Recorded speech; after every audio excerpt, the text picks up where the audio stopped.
Bonjour à toutes et à tous, je suis très heureuse de vous compter de plus en plus nombreux sur la chaîne et je tiens à commencer cette vidéo par vous remercier. Alors merci d'avoir été si nombreux à écouter et porter un intérêt au contenu de ces podcasts. Je suis ravie de partager avec vous l'astrologie, car si vous êtes comme moi, vous comprendrez au fil des podcasts qu'elle répond aisément aux besoins des personnes qui sont en quête et en recherche de sens dans leur vie. Je rappelle que l'astrologie humaniste positionne l'individu au centre de ses propres énergies, au centre de son monde, de son univers intérieur. Les influences planétaires, telles qu'elles circulent actuellement dans le ciel, sont extérieures à soi, elles ne font qu'animer un monde intime et personnel. Au final, elles ne font qu'animer tout un monde en soi.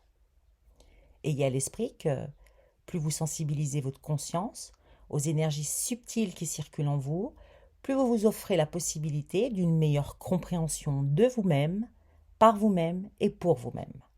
C'est en quelque sorte un cadeau que vous offrez, car vous serez à même de décider en pleine conscience l'expression de ces énergies et la manière dont vous souhaitez les manifester dans le monde extérieur. Autrement dit, c'est l'être spirituel que vous êtes qui s'incarne plus consciemment dans le monde extérieur. Et de ce fait, vous êtes plus en phase avec vous-même, vous êtes plus conscient de votre potentiel créateur, vous gagnez en confiance en vous et en la vie, vous êtes plus clair, plus déterminé dans vos prises de décision, dans les choix que vous faites. Bref, vous créez votre vie, vous créez votre propre épanouissement personnel. Mais gardez en mémoire que c'est sous réserve d'un effort conscient dirigé vers une meilleure compréhension de soi. Aussi, dans ce podcast, je vous présente Saturne, symbole d'accomplissement et de réalisation de soi, dieu de l'âge d'or et dieu du karma. Pour bien comprendre son implication dans nos énergies individuelles et collectives, je vais vous exposer en première partie la signification symbolique de ces énergies. En deuxième partie, j'aborderai la signification du signe du Poisson, puisqu'il est entré dans le signe il y a tout juste 3 mois, et à cette période, je n'avais pas encore mis en route la chaîne. Riche de toutes ces informations, j'aborderai l'essentiel à retenir de Saturne en Poisson et en mode rétrogradation, puisqu'il change la direction de ses énergies ce 17 juin, soit dans 6 jours. Et enfin, je terminerai avec un descriptif clé de Saturne transitant les maisons. Vous pourrez ainsi mieux reconnaître ce que Saturne vous demande de conscientiser dans votre présent en vous référant à la maison qu'il transite dans votre propre thème natal. Comme déjà indiqué dans les podcasts précédents, ne prenez que ce qui résonne en vous, que ce qui vous parle. N'oubliez pas, les astres inclinent mais ne déterminent pas. Et que ce qui est inscrit dans votre propre thème natal ne peut se manifester. Alors, allons-y, c'est parti. Saturne est entré en Poisson le 7 mars dernier à 13h35. Il sortira du signe le 25 mai 2025 à 3h36 du matin, heure de Greenwich. Comme indiqué, il va aborder sa première période de rétrogradation ce 17 juin, la veille de la nouvelle lune. Mais nous y reviendrons dans un prochain podcast. Sachez qu'en astrologie, les temps forts et intenses se manifestent le plus souvent lorsqu'une planète entre dans le signe et ou entre dans la cuspide d'une maison. L'un est caractérisé par le changement d'énergie lié au signe et l'autre par le champ de l'expérience lié à la maison. Ici, Saturne entrait en maison 8 et annonçait d'entrée de jeu la toile de fond qui tendra à s'étendre le long de son règne dans ce signe. Saturne traverse un signe durant environ 2 ans et quelques mois. Lors de sa traversée royale, il rétrograde 2 fois, en début de signe et en fin de signe. Comme si son règne devait être marqué d'un espace-temps bien délimité par ses boucles de rétrogradation. Cependant, n'oublions pas tout de même qu'il est le maître de l'espace-temps qui nous est accordé sur Terre. Avant de développer Saturne en Poisson et en rétrogradation, je vous présente d'une manière un peu décalée l'essentiel à comprendre afin que vous puissiez entrer dans votre propre histoire personnelle et reconnaître votre Saturne. Cette interprétation s'inscrit dans un processus de développement de l'individu et est simplifiée grossièrement et volontairement pour que vous puissiez réaliser la manière dont votre Saturne a été nourri, puis la manière dont vous l'avez nourri. Comprenez bien la manière dont votre banque mémorielle s'est enrichie. Le but est de garder à l'esprit l'essentiel à retenir. Saturne est une planète dite sociale, donc comprenez que vous retrouvez Saturne dans chaque relation entre vous, en interrelation et interaction avec les individus qui occupent des fonctions sociales dans votre vie. C'est une planète qui a du poids dans notre quotidien. Comme indiqué, son contenu se diffuse progressivement dans notre réalité. On lui attribue les fonctions principales suivantes et je vous assure, pas des moindres.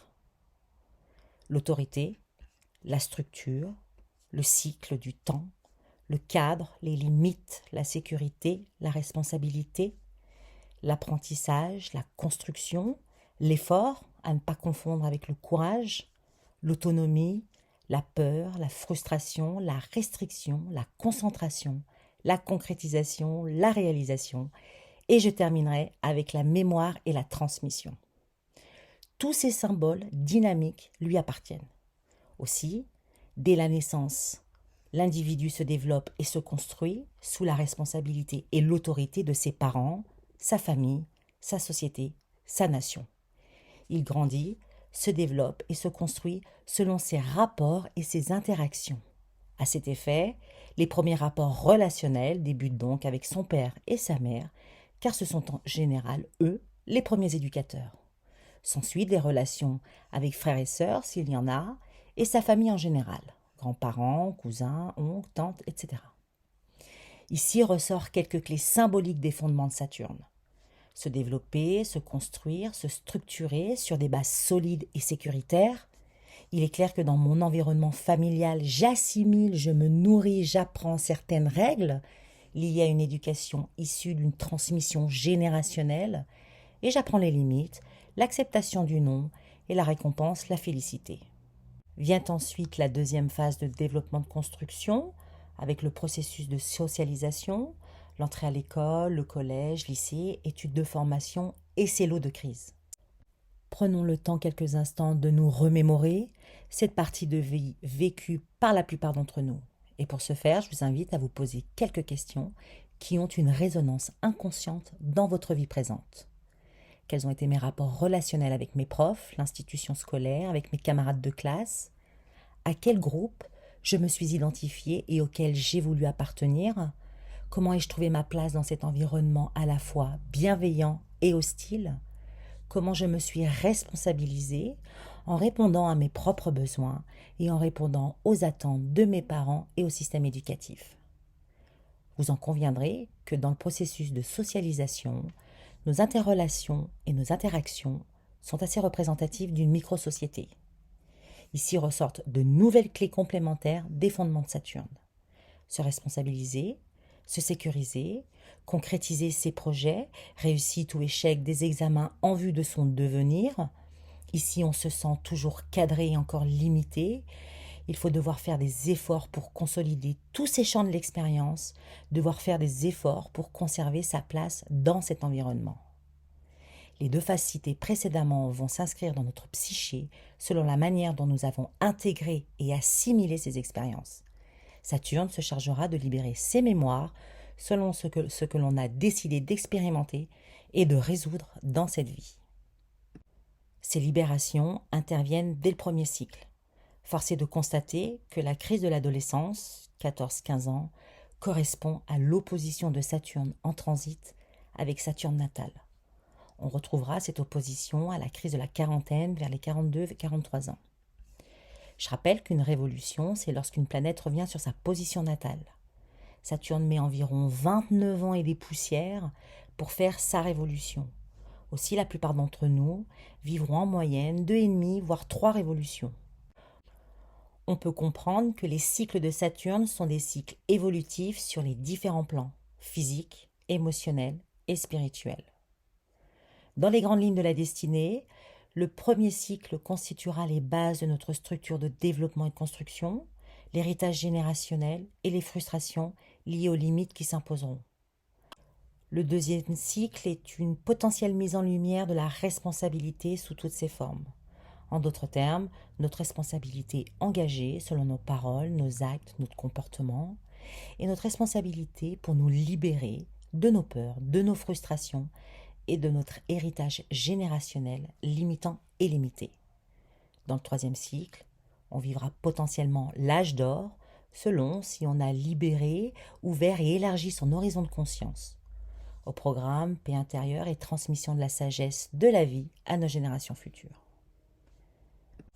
Je pense que vous comprenez maintenant combien Saturne est un pilier dans notre histoire personnelle.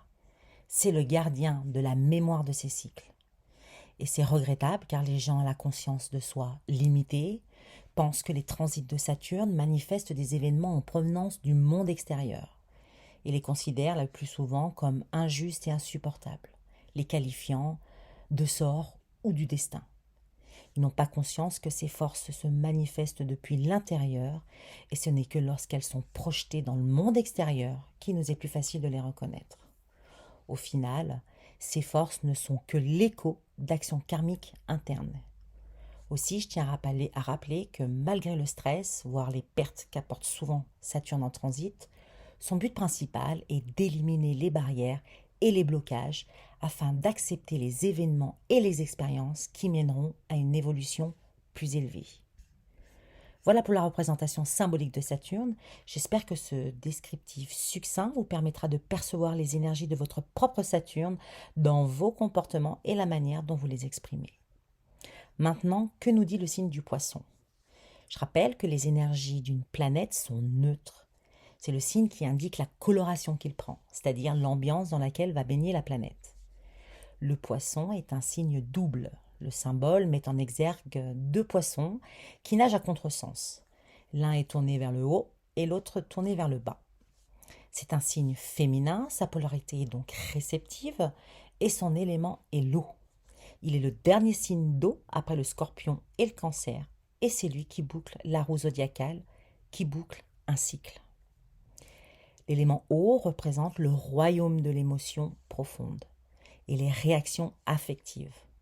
On comprend aisément la nature intuitive du signe qui se caractérise par une sensibilité, une réceptivité aux sentiments des autres et confère au signe la capacité à aider les autres allant jusqu'au don de soi, voire même à l'extrême, le sacrifice.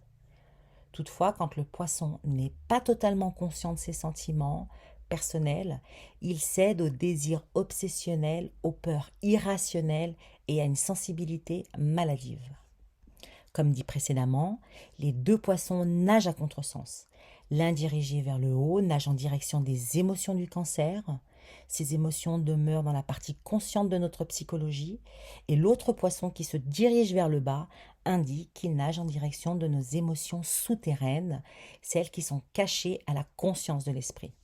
On comprend mieux pourquoi notre signe navigue en eau trouble, confondu entre les émotions conscientes et inconscientes.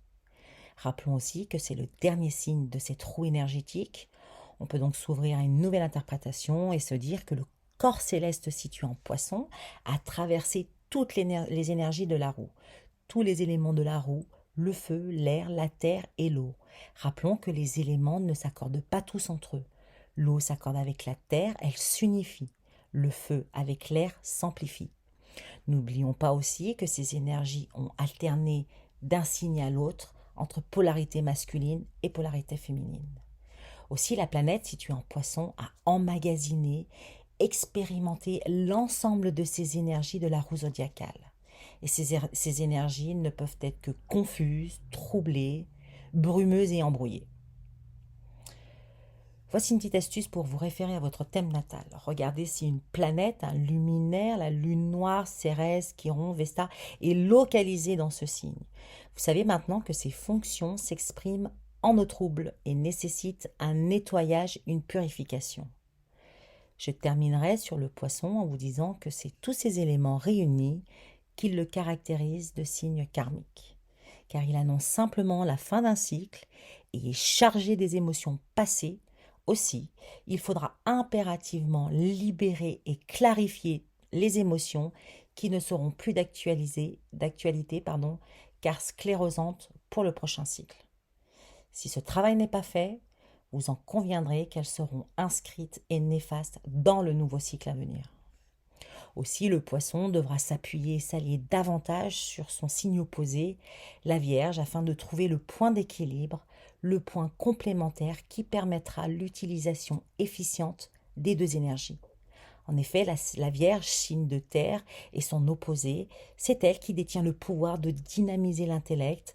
C'est grâce à un travail de tri pour séparer le bon grain de l'ivraie qu'elle ouvrira le chemin vers une meilleure connaissance de soi. Le processus de purification, c'est-à-dire de libération émotionnelle, permettra à l'esprit de sortir de ses confusions, de ses troubles émotionnels. Ainsi, l'esprit allégé sera plus disposé à accueillir et démarrer un nouveau cycle de vie.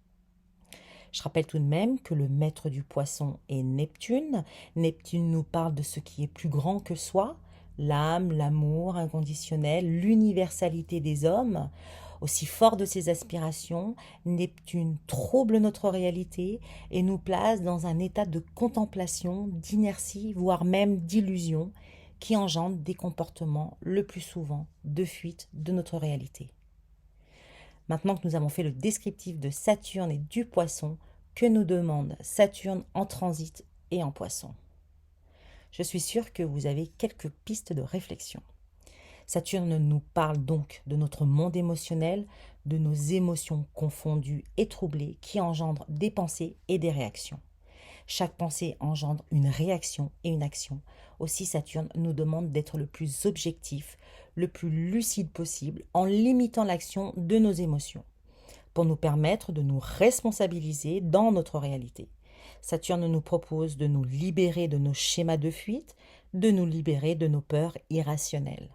Saturne nous offre la possibilité de nous prendre en main, de grandir. C'est sûr qu'en termes de ressenti, on se sent limité, car en général, on vit des situations de blocage sans que l'on sache réellement pourquoi. On se sent frustré, tendu, énervé, et on entre facilement dans la spirale des pensées négatives et des fausses croyances. J'ai la poisse, l'univers ou Dieu, peu importe, me punit. Mais sachez que ce n'est que votre ego qui vous pousse à croire cela, car il s'en nourrit. Aussi, maintenant que vous connaissez mieux Saturne, vous pouvez mieux conscientiser ses objectifs de libération et de réalisation de soi. Vous savez aussi que Saturne vous accorde du temps et soyez certain que vous ressortirez plus fort et plus grand de cette expérience. En d'autres termes, vous aurez grandi. Soyez-en certains. Enfin, pour bien vivre cette période, restez centré dans le présent. Oui, c'est vrai que c'est une expérience aussi. Vous devez considérer le présent comme un ami, un allié, car c'est dans le présent que l'on construit sa vie et que l'on évolue sur les différents plans de conscience, physique encore une fois, émotionnel et spirituel. Saturne en transit active Saturne natal, surtout quand des aspects se forment, ainsi que la maison qu'il transite. Ces deux champs d'expérience sont activés et sensibilisés en même temps, et ce, durant les 2 ans à venir. Maintenant, encore une petite astuce pour vous référer à votre propre thème natal. La position de Saturne dans votre thème natal vous parle du domaine d'activité où vous manifestez vos blocages, vos peurs, vos frustrations. Et c'est là où vous êtes le plus vulnérable. Aussi, mettez de la lumière dans ces parts d'ombre, responsabilisez-vous et soyez votre propre lumière, car c'est dans cette maison qu'il vous teste pour cette incarnation. Maintenant, abordons légèrement le sens général des rétrogradations. La période de rétrogradation d'une planète en général est un temps accordé par la planète pour ne plus trop extérioriser ses énergies, mais plutôt diriger ses énergies vers l'intérieur de soi, vers plus de conscience de soi. La planète nous invite à marquer un temps de pause, de ralentir le pas, pour faire place à l'observation, pour faire place à l'appréciation, la constatation. Vous savez, le fameux « prends du recul ».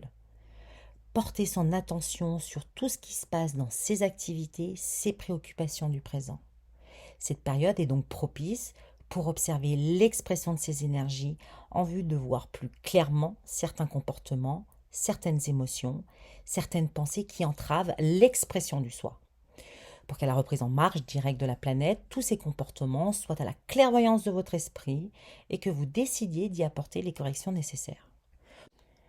Aussi, soyez vigilants car, comme vous l'aurez compris, durant la période de rétrogradation, chacun est dans son monde. Aussi, je vous invite à limiter les engagements, du mieux que vous pouvez, bien entendu. Soyez en tout cas vigilants, relisez bien vos contrats, notamment contrats de travail. Maintenant, abordons Saturne en transit. Je rappelle que ce ne sont que des interprétations générales, car les tensions qu'il génère en transit dépendent aussi des aspects qu'ils forment et des afflictions de la maison. Alors, on va commencer avec la maison 1, maison de l'ascendant. Presque tout sera retardé. Ce transit peut vous rendre lourd, triste, trop sérieux, déterminé et ambitieux. Attention, il vous rend hypersensible, déprimé ou trop sûr de vous. Saturne apporte beaucoup de responsabilités qui porteront leurs fruits plus tard si vous êtes prudent. Ce transit aura un effet puissant, il y aura un certain nombre de défis, de difficultés, voire de pertes et de lourds engagements. Cependant, abordés avec courage et persévérance, les accomplissements seront remarquables. Alors attention au manque d'énergie face aux événements, attention à un état d'être déprimé, pour ne pas dire de dépression, qui peut occasionner un retrait du monde, en d'autres termes, une rupture de contrat de travail. En maison 2, Saturne nous parle de nos valeurs matérielles, de nos possessions et la manière dont on se nourrit. Ce transit ne nous permet pas de profiter pleinement de nos acquis, aussi se fait ressentir un besoin d'argent. Il s'agit peut-être plus d'un ressenti d'insécurité ou de manque plutôt que de perte réelle, d'où surgit le besoin d'acquérir argent et possession. Ce transit apporte des difficultés financières que si le Saturne natal et la deuxième maison natale sont affligés. Dans ce cas, dans cette incarnation, malheureusement, les problèmes d'argent sont monnaie courante. Les ressources peuvent être abondantes durant le transit, mais avec un risque de gaspillage. Sous ce transit, attention aux ventes, ventes de propriétés, articles de valeur, à ne pas vendre en dessous de la valeur du prix. Saturne affligé demande d'être prudent en matière d'argent, sous peine de perte. Aussi, c'est tout de même un transit qui peut être mieux valorisé en recherchant les vraies valeurs en soi. En maison 3, c'est le moment où le mental doit apprendre à s'adapter, s'ajuster et se mettre au diapason de son environnement. Ce transit indique des difficultés de communication et des retards en voyage. C'est une excellente période pour étudier en profondeur et maîtriser un sujet. Des problèmes peuvent surgir avec des frères et sœurs, des parents ou des voisins. Saturne en maison 3 affecte les attitudes et les habitudes du mental, d'où surgissent les difficultés de communication. Il faut d'abord résoudre les erreurs de perception avant d'essayer de changer les circonstances extérieures. Aussi, il faut s'impliquer dans ce qui existe réellement et non pas de ce que l'on croit et accepter la situation sans découragement. En maison 4, ici c'est le domaine domestique de la vie qui est touché. Le foyer concernant les membres de la famille ou la maison physique, c'est-à-dire factures, réparations, ventes. Ici, retard et dépenses plus importantes sont à prévoir. Ce transit essentiel est souvent émotionnel, car il met en lumière la vie intime, lieu où se produisent les événements les plus privés et les plus personnels de la vie. Selon le thème natal, il peut y avoir restructuration et réorganisation de la vie intime et familiale. La maison 4 symbolise la fondation d'un thème. C'est la maison de la lune et des émotions. Aussi, tout problème surgissant dans cette maison doivent être impérativement résolus, intérieurement et extérieurement. Sinon, ces problèmes risquent de continuer à vous hanter et ils s'opposeront à l'atteinte des objectifs. Maison 5. Maison de l'amour des enfants, des amusements et de la créativité. Ici, on peut rencontrer des difficultés avec les personnes que l'on aime. C'est un transit qui peut apporter de grandes tensions dans la vie amoureuse, au risque de rupture sentimentale.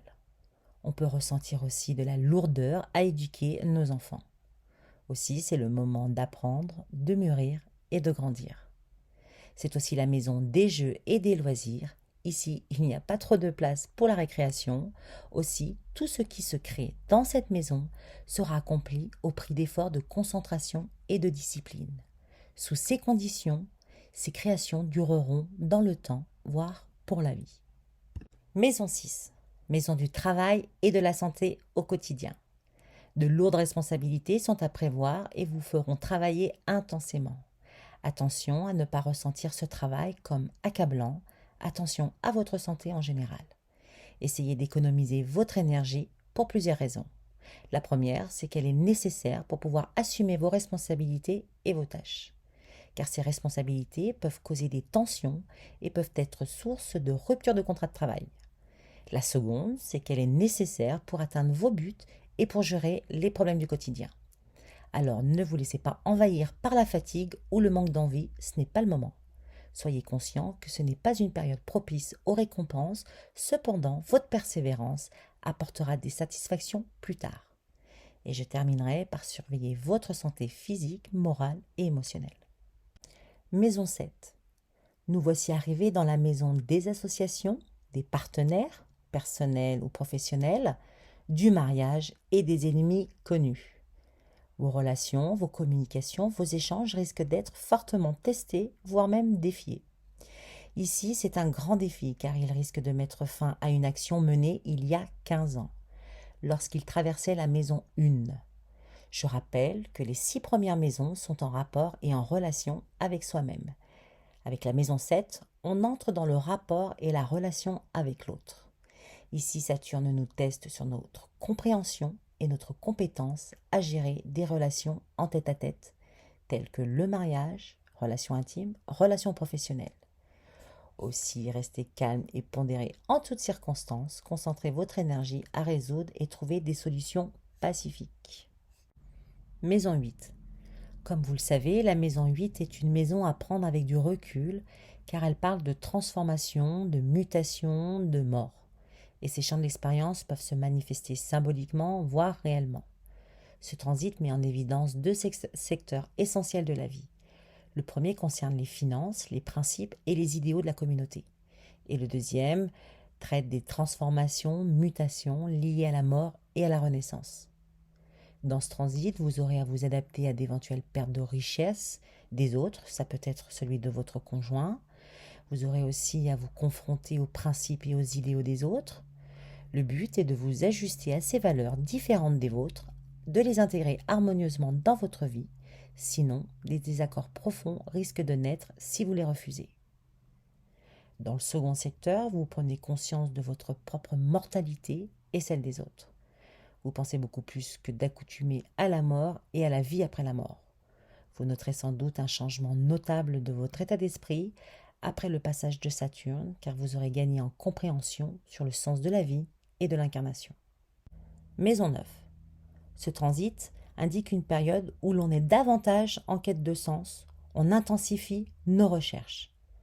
Aussi, c'est une période où le mental est stimulé grâce aux études, à la réflexion, à la philosophie de la vie.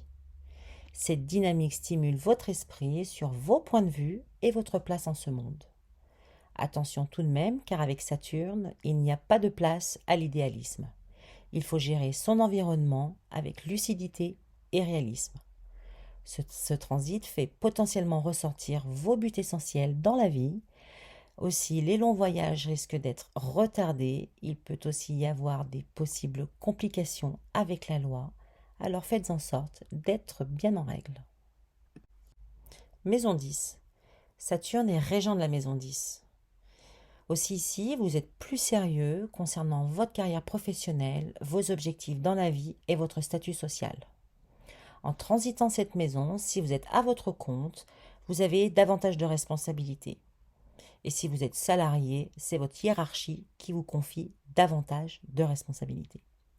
Les résultats positifs ou négatifs de ce transit sont proportionnels à votre maturité et aux efforts fournis les 7 voire 14 années précédentes.